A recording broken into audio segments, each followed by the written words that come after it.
23 มกราคมนี้ห้ามพลาดถนนดนตรีไลฟ์พบกับบทเพลงแห่งความรักความหวังความฝันสื่อประสานด้วยพี่น้องร้องเพลงหนูมิเตอร์และบิวกัลยาณีชมฟรีตั้งแต่เวลา 18 นาฬิกาเป็นต้นไปณห้องออดิทอเรียมอาคารศูนย์ปฏิบัติการสถานีวิทยุกระจายเสียงแห่งประเทศไทยลงทะเบียนเข้าชมได้ที่ Facebook Fanpage ถนนดนตรีเรายังเป็นนักเดินทางกระทรวงการต่างประเทศประท้วงกรณีทหารไทยเหยียบทุ่นระเบิดครั้งที่ 9 ระหว่างการประชุม GBC เชื่อมั่นนานาประเทศเข้าใจท่าทีไทยและได้เห็นชัดเจนถึงความจริงใจของฝ่ายกัมพูชานางมาราตีนลิตาอันดาโมรองอธิบดีกรมสารนิเทศและรองโฆษกกระทรวงการต่างประเทศกล่าวว่ากระทรวงการต่างประเทศได้ออกแถลงการประณามกรณีที่ทหารไทยเหยียบทุ่นระเบิดสังหารบุคคลบริเวณปราสาทตากควายจังหวัดสุรินทร์เป็นรายที่ 9 วันนี้ระหว่างที่2ฝ่ายอยู่ระหว่างการหารือขั้นตอนที่จะนำไปสู่การหยุดยิงและสันติภาพโดยย้ำว่าเรื่องนี้เป็นประเด็นสำคัญของฝ่ายไทยเนื่องจากทุ่นระเบิดเป็นอาวุธที่ไม่มีเป้าหมายไร้มนุษยธรรมส่งผลกระทบต่อทั้งทหารและพลเรือน2ฝ่ายกระทรวงการต่างประเทศจะรวบรวมหลักฐานในกรณีนี้และดำเนินการประท้วงไปยังฝ่ายกัมพูชาและจะส่งหลักฐานข้อมูลไปที่ประธานการประชุมรัฐภาคีอนุสัญญาออตตาวาครั้งที่23รวมถึงเลขาธิการสหประชาชาติด้วยนอกจากนี้รองโฆษกกระทรวงการต่างประเทศยอมรับว่ากรณีที่นายบุญมาเนตนายกรัฐมนตรีกัมพูชาโพสต์ภาพและข้อความผ่านโซเชียลมีเดียว่าได้หารือกับนายมาโครูบิโอรัฐมนตรีว่าการกระทรวงการต่างประเทศสหรัฐเรื่องการหยุดยิงกับไทยนั้นเป็นสิ่งที่สะท้อนอย่างชัดเจนและสอดคล้องกับการที่ไทยได้เปิดเผยให้นานาประเทศรับทราบว่ากัมพูชาคุยเรื่องการหยุดยิงกับทุกฝ่ายแต่กลับไม่ยอมคุยกับไทยที่เป็นคู่ขัดแย้งโดยตรงอย่างไรก็ตามเชื่อมั่นว่าประเทศมหาอำนาจจะเข้าใจท่าทีของไทยเป็นอย่างดีปริญญวิทย์เปี่ยมสมบูรณ์รายงาน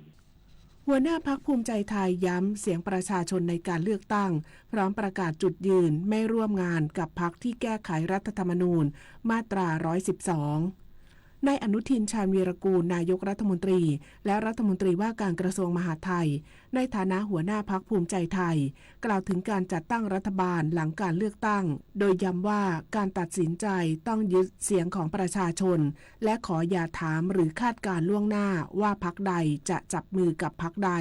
ยืนยันว่าพรรคภูมิใจไทยเดินไปกับประชาชนและผู้มีสิทธิ์เลือกตั้งของพรรคมาโดยตลอดสำหรับกระแสกล่าวหาพรรคการเมืองบางพรรคเกี่ยวข้องกับทุนเทามองว่าไม่ควรเชื่อการกล่าวหาหรือการให้ร้ายพรรคใดพรรคหนึ่งก่อนที่ศาลหรือกระบวนการยุติธรรมจะมีคำตัดสินแต่สิ่งสำคัญต้องรออีก46วันจะทราบการตัดสินของประชาชนมั่นใจว่านโยบายที่นำเสนอจะทำให้พรรคมีจำนวนสมาชิกสภาผู้แทนราษฎรเพิ่มขึ้นถึงหลักร้อยเนื่องจากขณะนี้พรรคมีทีมงานและผู้เชี่ยวชาญครบทุกมิตินายอนุทินยังกล่าวถึงในประเด็นมาตรา 112 ย้ำจุดยืนชัดเจนว่าพรรคภูมิใจไทยไม่สามารถร่วมงานกับพรรคการเมืองใดที่มีแนวคิดแก้ไขมาตราดังกล่าวพร้อมยืนยันว่าไม่ได้ใช้ประเด็นนี้เพื่อหลอกลวงประชาชนและมีจุดยืนที่ชัดเจนมาโดยตลอดสำนักงานคณะกรรมการการเลือกตั้งประจำจังหวัดนครราชสีมาย้ำผู้มีสิทธิ์ให้ไปใช้สิทธิ์เลือกตั้งเพื่อร่วมเป็นส่วนหนึ่งในการพัฒนาประเทศชาติตามระบอบประชาธิปไตยนางสาวปิยนาถกลางพนมผู้อำนวยการสำนักงานคณะกรรมการการเลือกตั้งประจำจังหวัดนครราชสีมาเปิดเผยว่าจังหวัดนครราชสีมามีกำหนดการเลือกตั้งกรณียุบสภาโดยกำหนดให้วันที่8กุมภาพันธ์2569เป็นวันเลือกตั้งสมาชิกสภาผู้แทนราษฎรทั่วประเทศในวันพรุ่งนี้ณอาคารสุรพัฒน์2มหาวิทยาลัยเทคโนโลยีสุรนารีระหว่างวันที่17ธันวาคม2568ถึง31ธันวาคม2568ซึ่งทางจังหวัดนครราชสีมามีจำนวนเขตเลือกตั้งทั้งหมด16เขตเลือกตั้งเน้นย้ำผู้มีสิทธิ์เลือกตั้งสามารถตรวจสอบสิทธิ์ได้ดังนี้ 1. ก่อนการเลือกตั้ง20วันทางนายทะเบียนอำเภอจะประกาศรายชื่อผู้มีสิทธิ์เลือกตั้งณที่ว่าการอำเภอโดยมีหนังสือแจ้งเจ้าบ้านสามารถตรวจสอบจำนวนผู้มีสิทธิ์เลือกตั้งในครัวเรือนได้ 2. ผู้มีสิทธิ์เลือกตั้งสามารถเข้าไปตรวจสอบรายชื่อในแอปพลิเคชัน Smart Vote นอกจากนี้ทางสำนักงานคณะกรรมการการเลือกตั้งจังหวัดนครราชสีมายังเน้นย้ำผู้มีสิทธิ์ให้ไปใช้สิทธิ์เลือกตั้งเพื่อร่วมเป็นส่วนหนึ่งในการพัฒนาประเทศชาติตามระบอบประชาธิปไตยต่อไปภักจิราพรพิญโยสวทนครราชสีมารายงานจบข่าวอรัญญาชมชื่นอ่านรับฟังข่าวครั้งต่อไปเวลา 19 นาฬิกาค่ะ ข่าวที่นำเสนอไปแล้วได้ที่ www.thainews.prd.go.th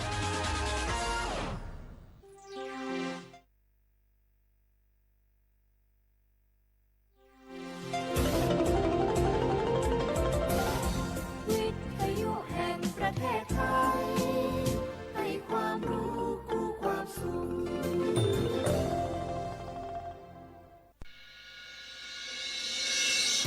สถานีวิทยุกระจายเสียงแห่งประเทศไทยจังหวัดเชียงใหม่ AM 1476 กิโลเฮิรตซ์สถานีวิทยุภาคภาษาชาติพันธุ์แห่งเดียวในประเทศไทยที่มีความทันสมัยเชื่อถือได้สร้างอัตลักษณ์กลุ่มชาติพันธุ์สู่สากล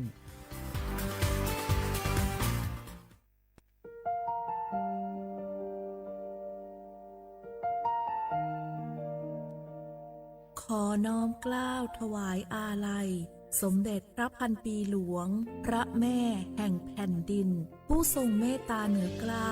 ขอพระองค์เสด็จสู่สวรรคาลัยข้าพระพุทธเจ้าข้าราชการและเจ้าหน้าที่สถานีวิทยุกระจายเสียงแห่งประเทศไทยจังหวัดเชียงใหม่กรมประชาสัมพันธ์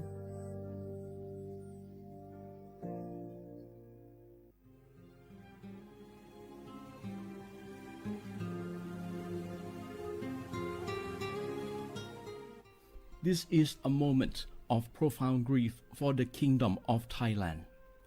The collective voices of Radio Thailand Chiang Mai join the Thai nation in mourning the passing of our beloved Queen Martha, Her Majesty Queen Sirikit. Her life was a testament to the unwavering service, grace, and deep love for the Thai people. Our humble condolences and thoughts are with His Majesty the King, the royal family, and all the Thai people during this deeply sorrowful time. We will remember her forever.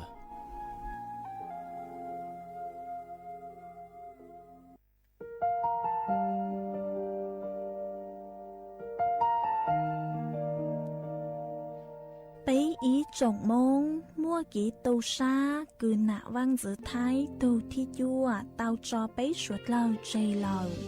Lúc suốt tàu xa, lùn đầu, bấy hãy nành môn.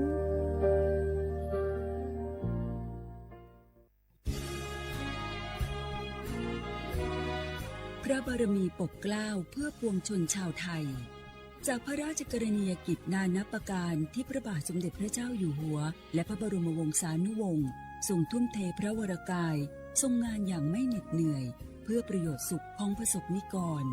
จากโครงการหลวงสู่การพัฒนาแหล่งน้ำส่งเสริมการศึกษาและด้านสาธารณสุขที่มุ่งเน้นการพึ่งพาตนเองและการพัฒนาอย่างยั่งยืนทุกย่างพระบาทคือการทรงงานทุกพระราชดำริคือพลังแห่งการพัฒนาเพราะประชาชนคือหัวใจของแผ่นดินร่วมเสริมสร้างความรักในสถาบันหลักของชาติโดยสำนักงานประชาสัมพันธ์ที่ 3 กรมประชาสัมพันธ์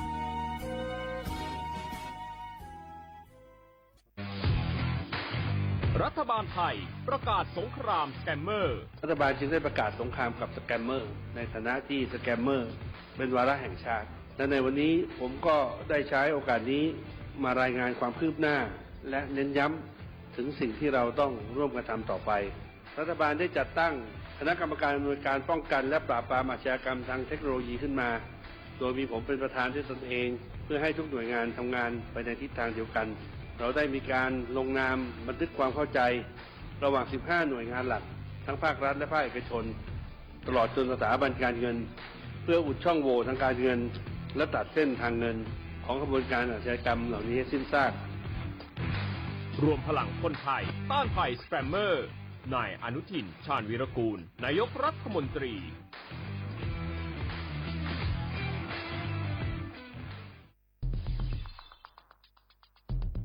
แค่ 3 ปีความเสียหายจากอาชญากรรมไซเบอร์ของคนไทยพุ่งทะลุถึง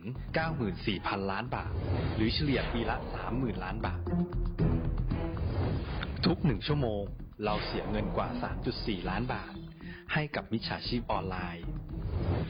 โจรไม่เห็นใจคนอาชีพไหน อายุเท่าไหร่ สถานะทางการเงินแบบใด หมอ พ่อค้า นักธุรกิจ นักเรียนแม่บ้านข้าราชการเกษียณทุกคนตกเป็นเหยื่อได้เสมอและวันหนึ่งอาจเป็นคุณหรือคนที่คุณรักเพราะจุดอ่อนร่วมของเหยื่อคือความเร่งรีบขาดสติหรือแม้แต่บางครั้งก็เกิดความโลภจนเกินไปอย่าปล่อยให้การกดคลิกเดียวลิงก์เดียวทำให้โจรยิ้มกว้างวันนี้ถึงเวลาแล้วที่คนไทยทุกคนจะต้องร่วมมือกันสร้างภูมิคุ้มกันอาชญากรรมไซเบอร์ช่วยกันหยุดก่อนที่ภัยไซเบอร์จะทำให้คนที่คุณรักและตัวคุณเองกลายเป็นเหยื่อ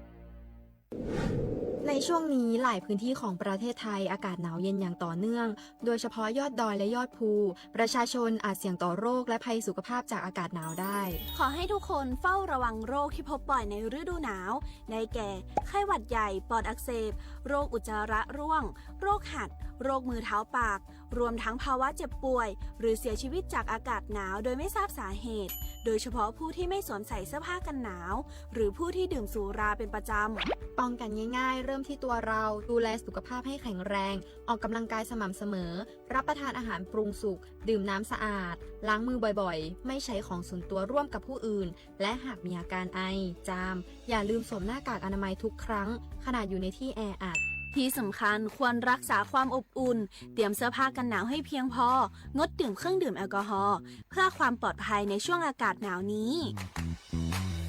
ดูแลสุขภาพให้แข็งแรงตลอดช่วงฤดูหนาวนี้กันด้วยนะคะด้วยความปรารถนาดีจากสำนักงานประชาสัมพันธ์ที่ 3 กรมประชาสัมพันธ์จากศาลากลางจังหวัดน่านหลังเก่าพัฒนาสู่การเป็นศูนย์การเรียนรู้นันทศิษย์ป่าคารโดยมูลนิธิรักป่าน่านนับเป็นพระมหากรุณาธิคุณที่สมเด็จพระกนิษฐาธิราชเจ้ากรมสมเด็จพระเทพรัตนราชสุดาสยามบรมราชกุมารีได้พระราชทานนามนันทศิษย์ป่าคารอันหมายถึงอาคารแห่งความรู้ทุกแขนงของจังหวัดน่านภายในประกอบด้วยห้องนิทรรศการเฉลิมพระเกียรติรัชกาลที่ 9 แสดงพระราชประวัติและพระราชกรณียกิจของพระผู้ทรงเป็นพลังแห่งแผ่นดินและต้นแบบของความเพียรรถพระที่นั่งอนุสรณ์แห่งการเสด็จเยี่ยมราษฎรในถิ่นทุรกันดารทั่วทุกภูมิภาคของไทยพิพิธภัณฑ์ศาลากลางจังหวัดน่านความทรงจำของอาคารหลังเก่าและการอนุรักษ์สิ่งสำคัญของเมืองน่านเทคโนโลยีกับมนุษย์จุดประกายความคิดสร้างสรรค์สู่การสร้างนวัตกรรมในอนาคตน่านซิมูเลชันแนวทางจัดการขยะที่ยั่งยืนเพื่อตระหนักถึงผลกระทบต่อสังคมเศรษฐกิจและสิ่งแวดล้อมห้องสมบัติน่านย้อนรอยสู่อดีตและความรุ่งเรืองของนครน่านผ่านเงินตราเครื่องเงินและผ้าทองเปิดให้เข้าชมฟรีไม่มีค่าใช้จ่ายตั้งแต่เวลา 9 นาฬิกาถึง 17 นาฬิกาหยุดทุกวันจันทร์และวันนักขัตฤกษ์มาร่วมอนุรักษ์สืบสานสร้างสรรค์ศิลปะวัฒนธรรมและวิทยาศาสตร์ของเมืองน่านคุณค่าที่น่าภาคภูมิใจ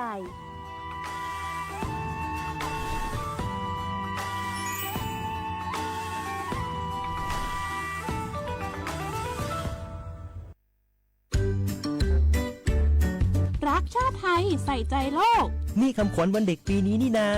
แล้วเราจะไปเล่นเต้นเที่ยวที่ไหนกันดีอะมาที่นี่เลยจ้าสถานีวิทยุกระจายเสียงแห่งประเทศไทยจังหวัดเชียงใหม่ขอเชิญน้องๆหนูๆร่วมงานวันเด็กแห่งชาติประจำปี 2569 ในวันเสาร์ที่ 11 มกราคม 2569 เวลาตั้งแต่ 8 โมงเช้าจนถึงเที่ยงกิจกรรมตอบคำถามเล่นเกมรุ้นรับของรางวัลมากมายแล้วพบกันนะคะ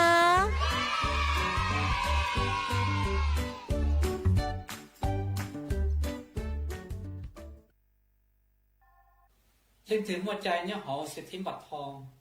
จำหัวใจเนี่ยหอสิทธิบัตรทองหลอดสิทธิบัตรไปจมบัตรยังในไทยมวลเลขบัตรประจำตัวประชาชนก็ไปตูชุมหัวใจคอมอหรือเสื้อใจคอมออย่าลีเสื้อใจ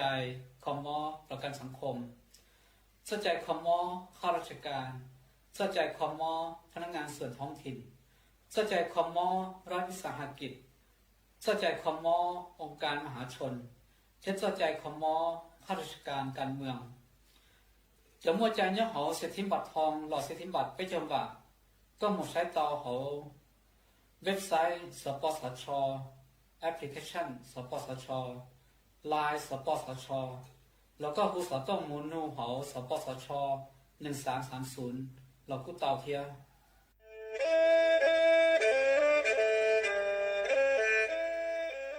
จอหนูจื้อคณะรัฐมนตรีเตามั่วมติเถ่านุติเน่งเก่าจั่วลูกเก่าลินดู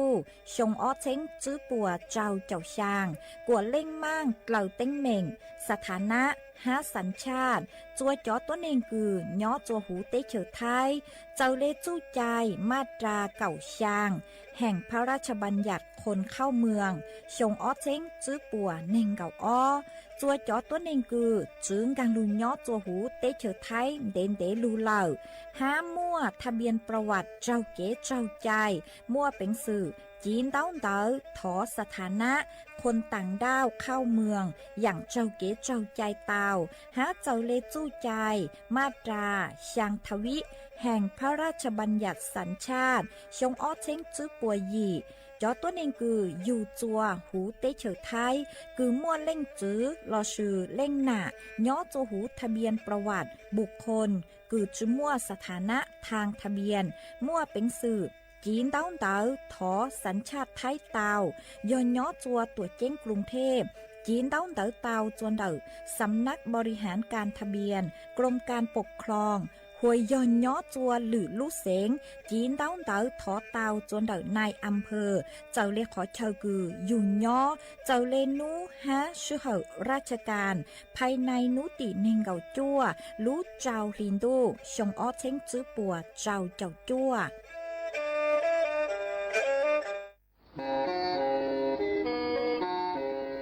เล่งตือสังเรงโฆษณาจวนเดาสุต้องจัวสังชัวหูเต้เชอไทยเดาลู่เสียงเจ้งใหม่คือยอขอเชอมัวเก๋เป้ารูเก๋ฉีฟางนอนรอเตาชงเหงสัญญาณมงเตาเกล้ท่องเปล่าหูลู่เสียงเจ้งใหม่ยอเล่งตือสังเรงนัวหลอนงตัวเตาจวนเดาสุต้องจัวสังชัวหูเต้เชอไทยเดาลู่เสียงเจ้งใหม่จวนเดาตุมเบอร์สุต้องศูนย์ชื่อเป้อ้อช่างเจ้าศูนย์เจ้าหยี่หล่อชื่อศูนย์จั่วอ้อเปล่าเจ้าหยี่จื้อช่างจั่ว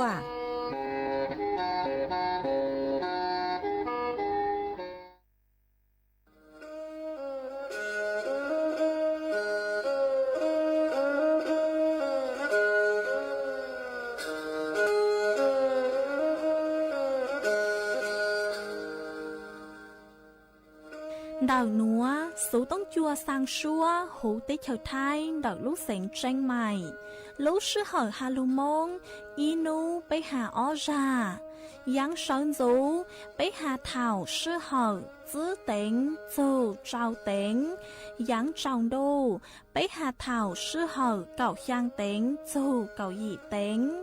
sang tầng đào sang AM kế ý chênh bao bùa sang chào chào kHz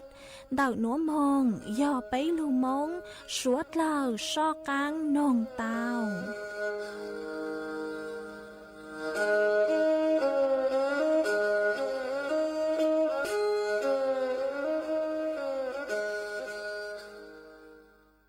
nhớ dòng ý trọng nạt dự cứ tí ninh trang suốt lờ màn đậu núa cú bao nhà sảnh hàng dòng xa trọc canh chôn đủ số tống chua hà lô mông đậu lúc sảnh tranh mày tuôn dư ý trọng nạt dự cứ tí ninh trang suốt lờ mà ôn đây núa chạy yếu thở ý trọng nạt dự cứ tí ninh trang suốt lờ cứ mình gang lưu sái hang gang lưu nông nhớ dô hú page Facebook mà thỏ của mê bắnกดไลค์กดแชร์ý lệnh ýแชร์ปู้จัวเพจสวท AM ýเช้งเปล่าปัวยังเจ้าเจ้ากิโลเฮิรตซ์มากูอดเจ้าดาวจัวไม่สวดเลยคือไม่ปังเชิงรังสู่ต้องจัวฮัลโลมงเดาลูกเสียงแจงใหม่อ๋อ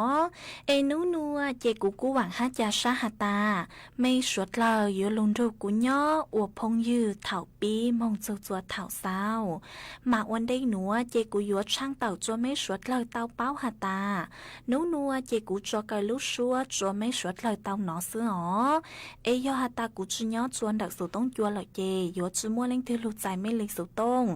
ยอฮาตาไม่มัวสูเจ๋งเจ้งกลางจืนวัวหล่อไม่ดาวสูต้งมองชุนช้าไม่เจกูกู้ช่างเต่าจัวสวดเลยเต่าเป้าเลยหนัวเอ็ดส่วนจื้อหนัวเจเป้มองกล่องกีหล่อใจอัวกีส่วนจื้อมอง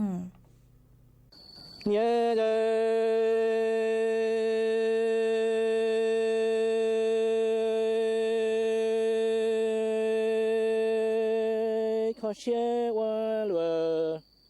บอลีนอมาดูเตอละเตมงวิญญาณดูชีจงเลลูเลียจอเกเดมูว่าเหลือนอนี่ไอ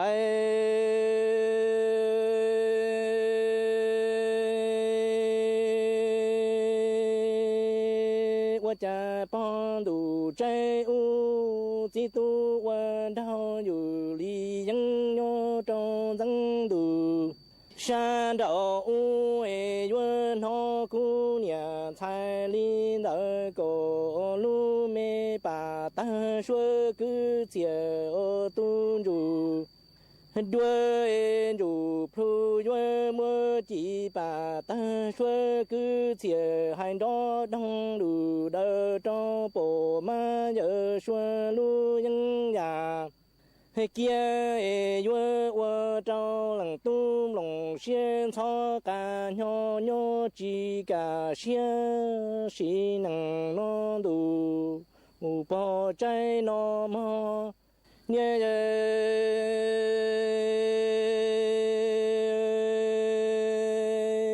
chỉ tu yue wo trao yu la li yang nho zang đủ tê chờ san đậu y yue mu bỏ姑娘才路没寂寞山yue mu wo yo lợi sơ wo yang cho chỉ bà ta xuôi cứ tiền đó đông đủ li đa cho bộ ma giờ xuôi những nhàคือyue wo zhao lang tu li gu long xian cao nhu nyo mu zhao long zhi ma mong lang tu lu yao ya yue chi khia lang tu lo yue ca cư ru ro mu zhao lang tu plo chao yin du xie tie tie lu zai mà xuân đi tên đi tới nhỏ ni mu thao lu nhung to cho lằng lia lằng chi bà chia bê cháu trả lo lằng to lo cho chi tu mà li cho kia lu trên gà thao tu li cu lo thao cổ我是多的主力者，月母亲人找不满有说给谁不月容冷，都不叫一种只容力不都把债务到报告都没住。ba đua sư bà phu la nhủ li nhua trâu bộ ma giờ xua lu dân già kia mong khó xe mù qua lùa nó tia ồ nghe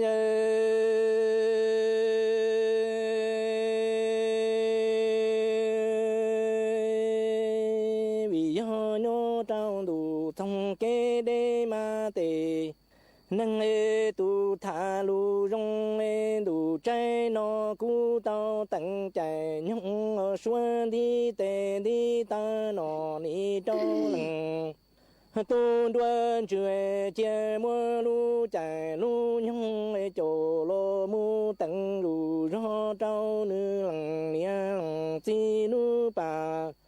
chia chi tu ma li cho kia lu me trên gà đào tu chia của cái nó yue lo đó cổ tua tê tu si li chơi yue mu yu khư se chi tu po yue rong lăng tu xie ta li du bỏ trái u bảo bờ tao cho cái mua cổ nhẹ thì nhẹ chua bỏ cổ tu dù đua luôn thì dù plu sơ trơ cho bỏ ma giờ xua lu dân già khư đủ tê lá tì nâng tu chế rong mò nhẹ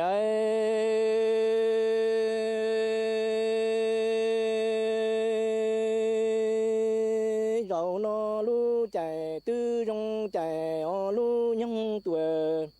lo rong nhung nhung lo tao sơ lo bia dù li dân thọ cổ lo qua kê chơi mơ tuổi cổ tê li trơ mà li mù tuổi tê trụ trơ thả lu tụ tân chiến trong cổ ê mù nọ ta bồ mà giờ xua y plua mò chế để cu nhớ để qua lùa lu chế chế ra tư chỉ trong thao tù chia linh thu lo sẽ chỉ tu mà li qua ra qua dân hai mưa kinh cầu lo hai chùa pha cho lo ta y pha tuổi chơi lo thu sẽ qua mùa y nông tư cầu lu trên cầu sư chỉ cho ca qua cả tu lu trên cả thao tu nó lo qua cầu tu lu mong khó xe mù qua lừa nó theo nhớ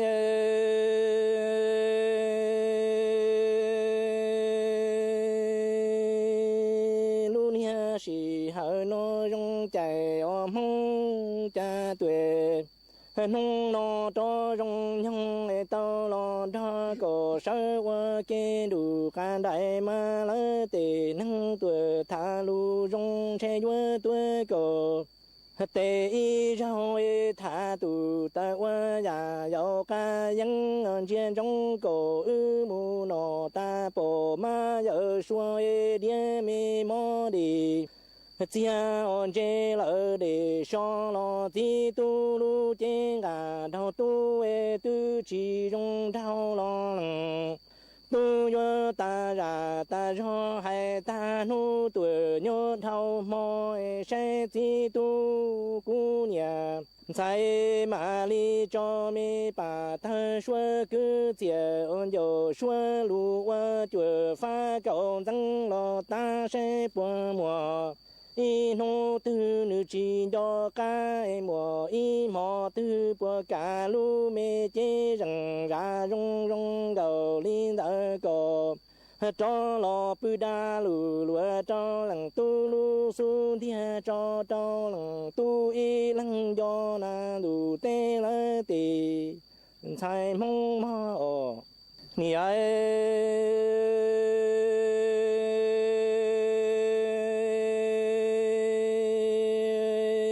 khó xe qua lùa nó lỡ tiền thay mong rau nó đồ ta tuổi cho xin tua chỉ tu chế vua lo mưa min dầu xua cứ thiệt vua lo hai chùa pha y tuổi cậu dân cho lo hậu sẽ bùa vua hậu tao cầm lòng xe của thi tuổi lon thọ cú em lòng chữ của thi tuổi sơ thọ bé chi tu ni nhớ đủ thông kê để lo chia mùa y nông tư sẽ cú nhẹ lòng thay lu mê trên cầu sân rong rong cầu linh đỡ cầu bờ cả cú đò thọ cầu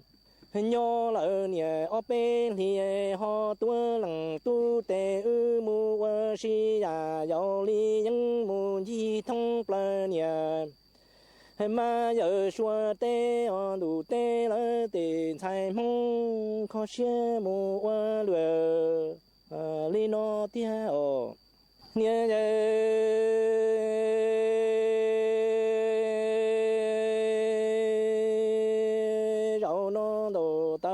xuê những cho đồng tê nó xa ta lù lùa cho cha tê nó chi tu yo mơ bà ta xua cứ thiểu nhớ lo qua chùa pha cho lo hay pha tuổi cho lo ta sẽ bùa hay tao gì cú nhà thay ni đợi cổ ye plơ cho yi du plơ sẽ bùa mùa y nông tòn để nó mùa cổ bùa nhớ cả cho lu mê chế mồ xa rong rong gầu linh đỡ cổ cú nhớ lo đó cổ nhớ nhà ở bên li cổ ho cái lo lằng tu li cú tê ư mơ kinh gầu kinh đau mùa si thông plơ cho địa tê bộ ma giờ xua xó trò chơi nó chê xuôi nhỏ lu là sang song đua cho địa tê dân di đại mê lòng chia nhỏ đủ trong kê đê khó chia qua lửa nó rau nó đồ ta tuổi cho nhỏ cổ chỉ nhẹ cú lo chê ở cổ nhẹ cú đi cổ hay rau nó sẽ cổ vừa tí lộ lần yue lo hai nhẹ y lo lu li cha trâu cú lo cho trồng tê nó cả thu ru yue mu chia đời tao lần tu li cú tổ nhẹ kế qua nằng nhon đắng đủ đầu cơ trồng đi mu nhua xia o mo Chuan giữ núa chê cú yếu mua ít răng lù bao cứ hạt dù kỹ nó cho rau mỏ trừ xá cho lù thẳng chua suốt lờ tàu baoมาจอหนูจื้อคือยอดส่วนดักสำนักงานกองทุนสนับสนุนการสร้างเสริมสุขภาพเต่าตัวเจ้าจัวอีจงหน้าจื้อคือที่นิ่งจังสวดเลอนอจอเจ้าหมอคือเนื้อสาหูห้าโยอวจัวเนื้อจื้อเสียงจวนเต่าอย่างกังหมอจอเจ้าคือจื้อสายอหาตาอยู่นอมงเหล่ามามั่วเป็นสึกคือโยอวจัวอยู่ลูกของมวดลีเต้าจอหนูจื้อป้วมั่วจื้อวิธีเจ้าลูกคาจะไปหาตายัวจังเลยจางสะเลยจือเตาใจเดาอย่างกังหม้อหนัวอียอจุเตาจังช้อนนอจอเจ้าหมอคือยอช้าจือช้ายอยงจือยงสิเลยยอเจ้าจือคือเนื้อเจงจือเตาตัวเราสิยอเจ้าจือคือเนื้อยงห้าจอหมึกช็อตห้าจอกุ้งเต้นหนอย่อยจุเตาจัวยอคงคือยัวเจ้ามึงอัวเจ้าอัวหมอตัวรงสิเลยจอเจ้าฮะจงกาเป้ย่อยจุเตามั่วจอของหนัวอัวจกว่าช้ายจุเตาซื้อจอชัวเตอคือนี่ลูกคือยิงเล่นเตาจื้อนาทีมาเล่นหมังเจ้าลูนอสะเลยจื้อมั่วเตกังหมอเต้นเดอเปล่าย่อยจุเตาเขาจงกาจอจวนเดาจอช่องแช่แข็งเราซื้อยอช่องฟิตจื้อยอจุเตายัวห้านนอจอเจ้าหมอเดาจอร้านอาหารเราซื้อยอจอร้านมัวเจ้ามัวหมอคือเนื้อโหซื้อมาสะเลยอวจัวอยู่ลูกจีจื้อเตาใจจอเชื้อโรคคือมัวเป็นสื่อยโลอวจัวอยู่ลูกจีเนื้อเตาใจกี่ปวดจัวเจกูจะลูถังคาจัวอีจงหนักจุกตีนิ่งจังสวดเลยเตาเป้าเลยหนัวจวนจื้อหนัวเจไปจอกกังมงกงกี่หล่อใจอวกีจวนจื้อมง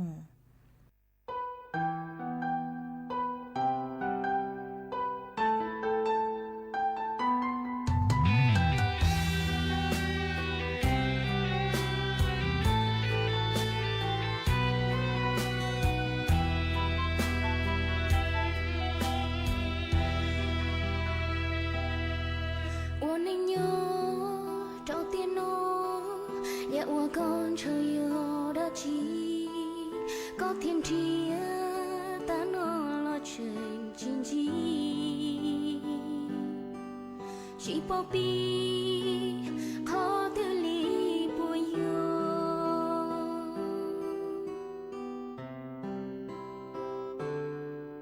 vì tiền nó có lo tao đủ chỉ cho có thiên rồng chia đua từ chia chia đứa chỉ mùa cũ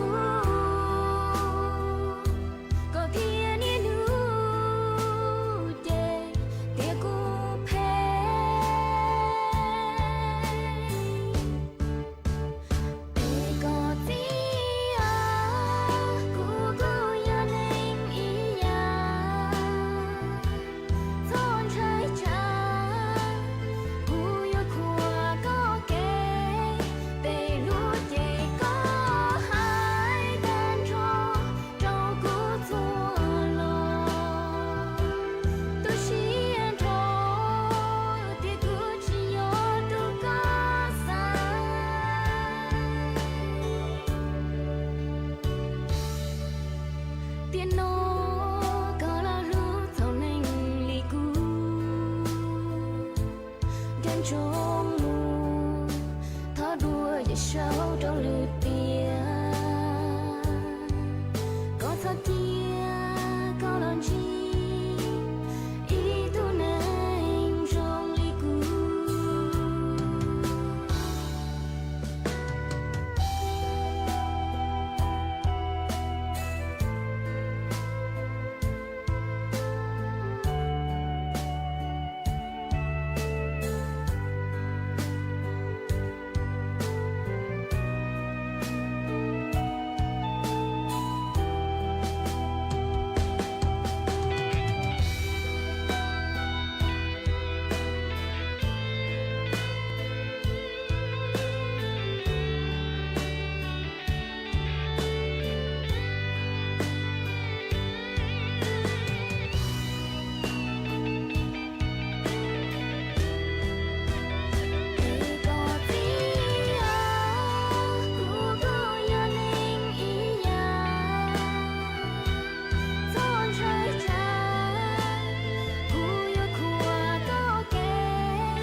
tu hơn chi cha in y ô lần gò ôn chào thân thành gò cô ta chỉ tòn tòn gò e gò nhóm hộ tu chỉ tòn tòn lu e lu lệnh tu hơn u lu nè yên gò mò cho chỗ lỡ gò bù e cha lệnh tu môn thành gò cô ta cho lỡ tu lu cô plu tu mò tin lu e ni o cho cô lên e chi bông chỉ lu bông mò e no ta zu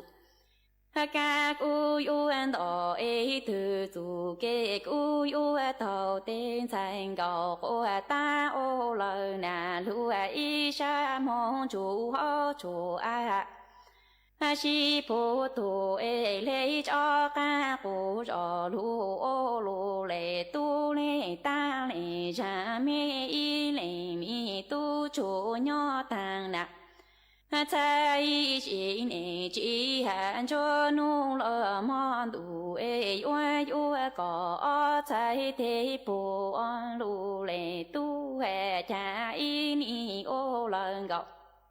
ôn chào thao lu lệ tu lu nè chi nà ôn chủ nhỏ tu chi tao to lu yên thành gạo cô ta nhỏ chi tao to lớn gạo e chan lệnh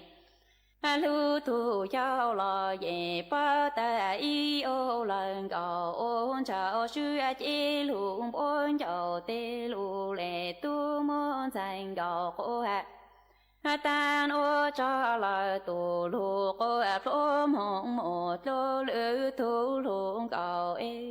cha ni ô cho cô lên a cu lên chi bông chỉ lu bông hồ nhỏ chi lu thả tơ thì nhỏ trên lu thả tơ nhỏ e no ta zu ca cu yu an đỏ từ zu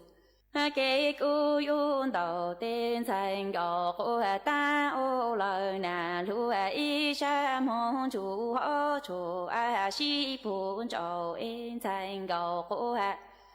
ta lệ cho ca cụ rò lù thơ ô lù lệ tu lệ ta lệ ra mê y lệ mi tu lù chú cầu ê cha ni nhỏ thằng nà cha y chỉ nè chỉ bu có ta có chàng ha to cu nà lù y lù ê yu có y lệ có cụ rò lù tận chào nữa chờ hảo về lù lệnh tu hơn trên thành gạo của ta lui nè chín an chú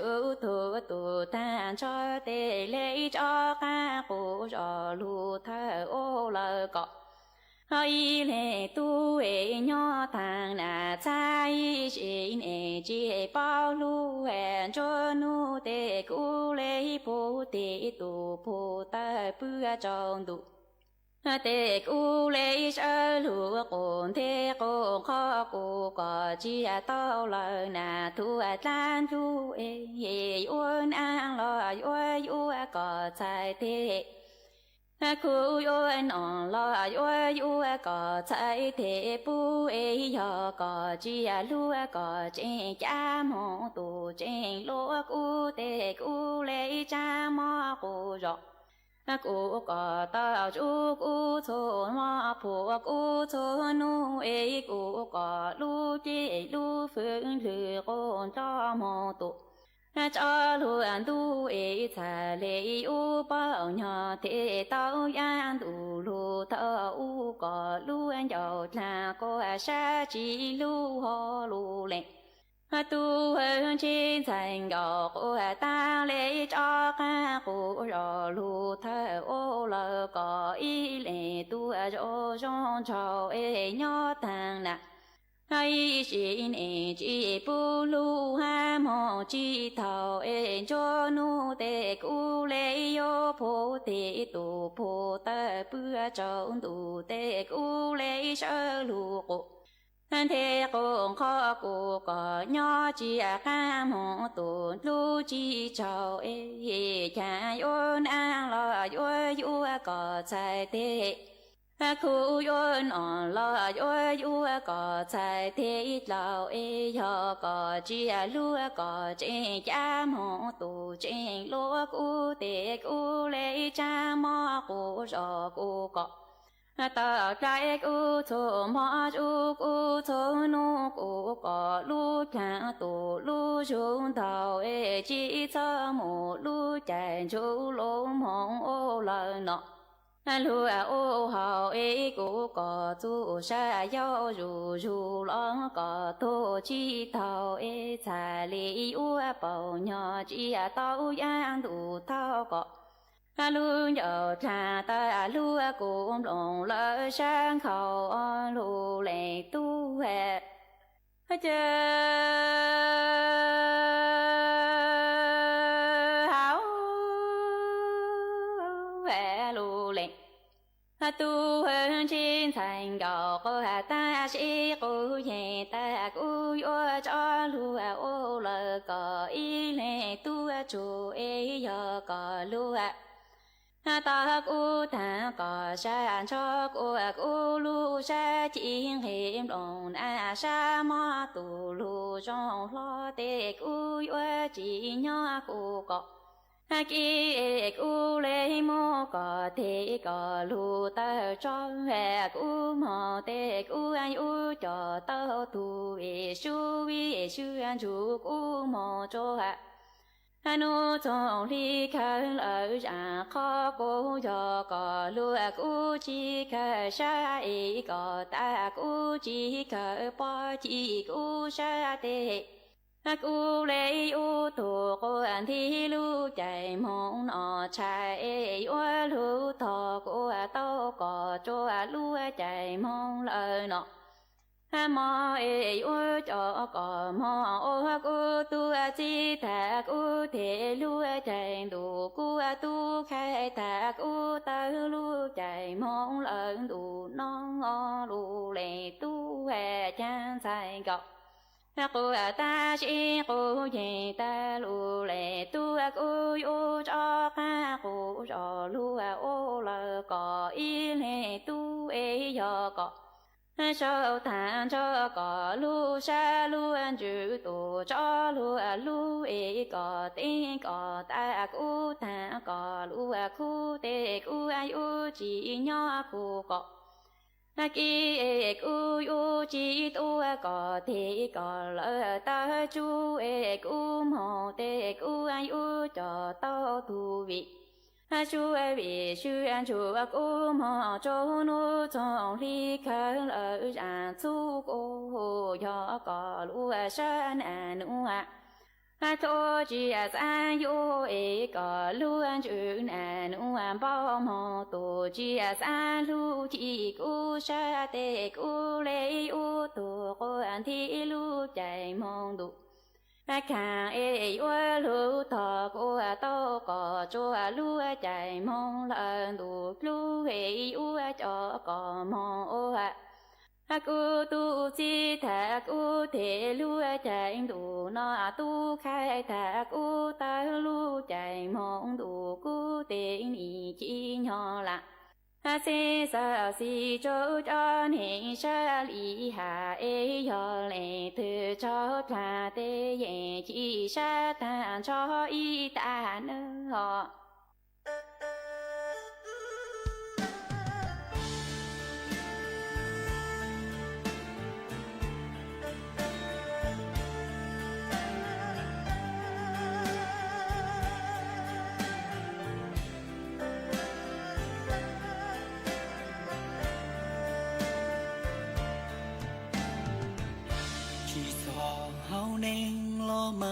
cụ tu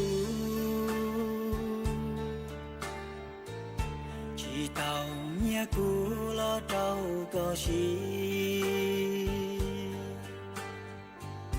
chỉ tàu đã chỉ lo trâu có chạy có lo tiền lúa chỉ mua tu dúa lo tiền đâu chỉ mua tu sau vì lúa sinh tia của chúa của mình lúa muốn thành hoa lúa chỉ bùi lúa muốn thấy rong lúa chỉ bù thà vì có quá ninh chê hoa tung kinh luồng ba luồng vui cho chê lo mang chỉ cho hậu ninh lúa tê bỏ đinh lúa chỉ san chia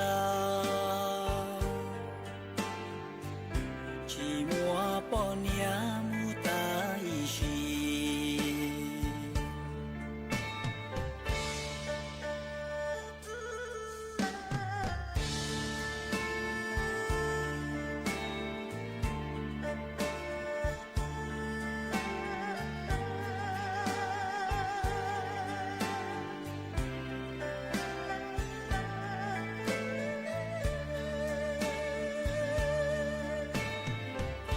lúa muốn thành hoa lúa chỉ bùi lúa muốn thấy rong lúa chỉ bù thà vì có quá ninh chê hoa tung kinh luồng ba luồng vui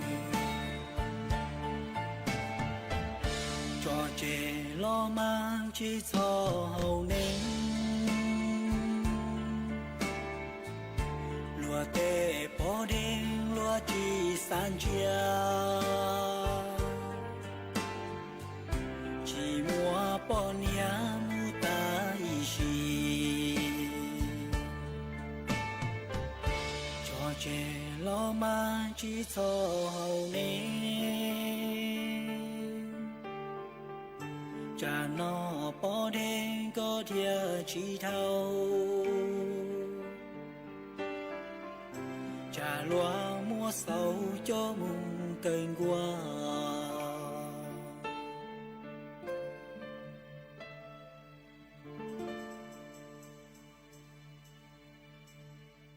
ý trọng nạt giữ cứ tí ninh trăng suốt lờ lúc sư hở cú tăng lờ dễ cú dọn dạy ý trọng nạt giữ cứ tí ninh trăng suốt lờ lên nùa sư bế mạng chó cắn lưu xuân rứt lùa chuan đợi đủ số tông chua hà lưu mông đợi lúc sành tranh mài tàu chuột chuột nô ý nô bế hạ ó ra giáng sơn dấu do thảo giữ tính dù trao tính giáng trong đô do thảo cậu giang tính dù cậu dị tính nô nùa dễ cú yuan dạy mấy mong lên nó lợi sư ê thọ cho của mấy chuột chúa lên chuột tù chuẩn giữ cho ký nó cắn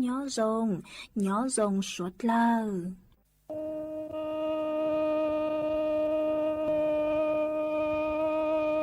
mi tin thọ dù xe cú lo tao có ê cú ni chữ xe nè căng mò chính đồ sư lo qua đại chủ chân cho có qua ê cú lo tu mùa tu yu mùa nhua ê cú thiệt lo ban cho cứ có lu tầng chơi rong sư lo ê cú nhà sai nì chi tao đi chi tia sau đó có tơ trồng mu qua ý rô khoai trong nó tin thơ dù xe chém rồng mi xe dù plơ mô xóa choa mê tin thơ dù xe nì chê chê rù dê bia khó xe bảo loa nó lo cho cái lũ tao chỉ thôi trong nó tin thôi dù xe bồng xe dù plơ tơ trồng cho qua loa cú nhà thay ni qua gà qua dân hay lo tin thôi dù xe ni dòng xe sân dân lo chỉ xa qua chỉ xem bảo lùa nó chê thiệt cho phá lũ tầng cho qua cái cổ cưng lò thì doan choan đủ tê ở tin thôi dù xe cú lo tao có cú ni trừ xe nè cưng mò chính đồ sư lo qua đại chủ chân cho có bữa già cú lo tu mùa tu yu mùa thay lo mà thà nghe cú thiệt to lo ban cho cứ mi chờ tê chờ tan thi khu khoa sư lại ra trong nó có chê chê rượu xe bia vì do cú rong chi chờ có xe xa lo cú tia vì do cú nhà thay chi chờ qua nhà lo tao nhà tin thôi dù xe cú thiệt tao còn thùng mi xe lu chi ta trong nó có xe dù plơ tơ trồng quan thô phá chê chỉ xe bảo lùa nó cho thoa lu tầng cho tầng dị quan cái cổ cân tùa nhỏ vua plá vua tí lặng tu ở dài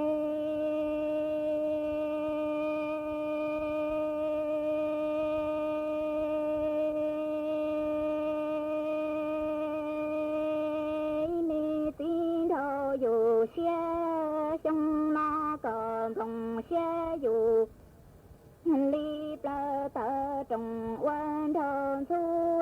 có cho thua tệ tu kỳ quả ri căng cho ca thăng tỷ bùa có chi đó cú lu thiệt ly qua ca rể ho rò lu chân tu loa thiệt mua có có chế bí rù ra lo bùa cho tề tu lu công măng thiệt li bùa lo cho tu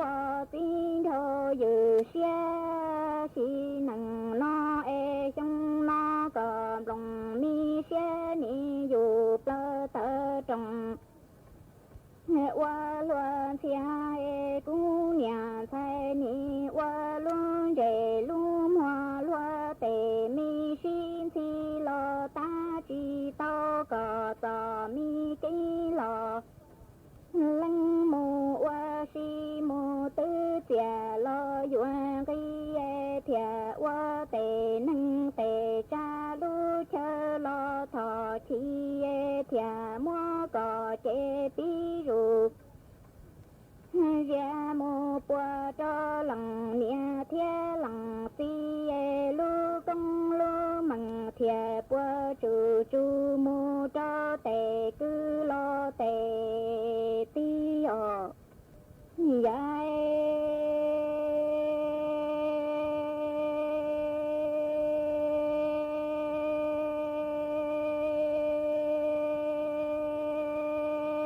tin thọ dù xe